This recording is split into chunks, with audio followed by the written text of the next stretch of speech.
Welcome back. Now, have you been practicing? Because practicing is very important. Remember the ABCs? You need to practice maybe with a friend or looking in a mirror. And those numbers, they could be kind of hard. We're going to now learn some greetings. So, to say hi, you just kind of salute. Some people do like this, but actually in ASL, that's not correct. You want to salute. And if you want a little bit of kind of like slang, you could take this finger, go, "What's up? What's up?" If you encounter someone in the deaf community, don't be surprised by a few questions that people in the hearing community don't ask. For instance, often someone will ask if you are deaf or hearing.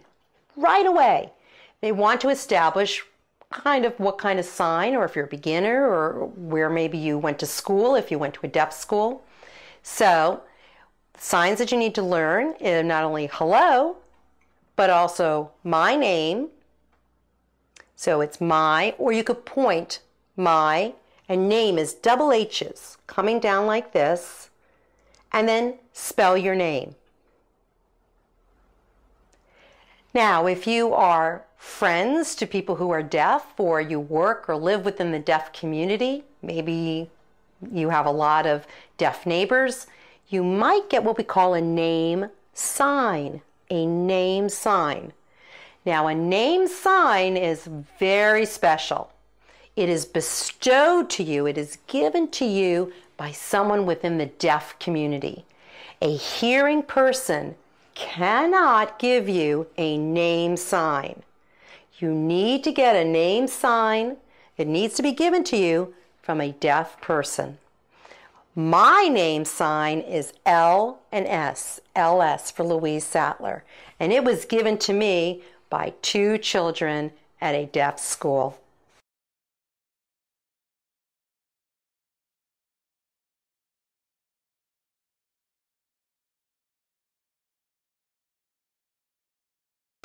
Another popular greeting is to ask, "Where do you live?" using the letter L, 2 of them, and just going from the waist on up to the shoulder.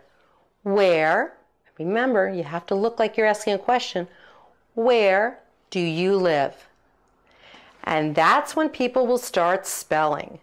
So you need to pay attention, and if they are spelling and you do not understand, then you might want to ask them again. Again, please. Slow, please. Again, slow, please. And most of the time, people will spell very slowly. So you can ask their name and where do they live.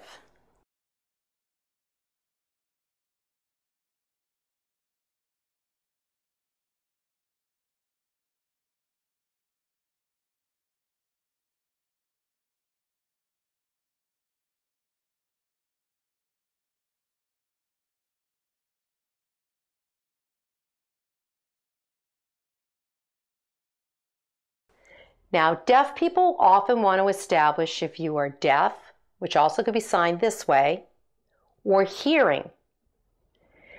So they'll point and they'll go, "Are you deaf?" or "Are you hearing?" And in my case, I would answer, "I am hearing." They may also ask, "Do you know sign language?"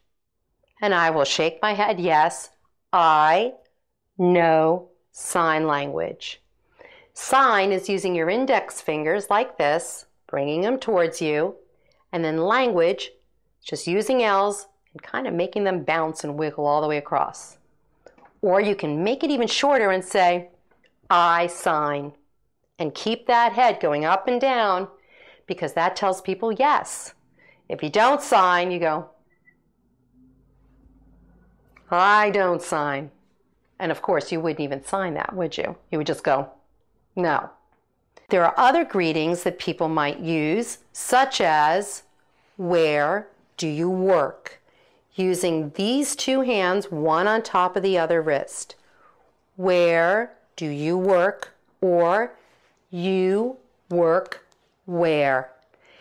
In sign language, we can do something called pigeon signed English, which is how a lot of people who are hearing often sign because it follows English word order. Or you could use the more strict and appropriate American Sign Language order, which would be you, work, where, putting the question at the end of the sentence. When you're finished meeting someone, you could say, nice to meet you. Nice to meet you. So let's try those signs all again. Name, you, live, work, where, deaf, hearing, nice to meet. What's up?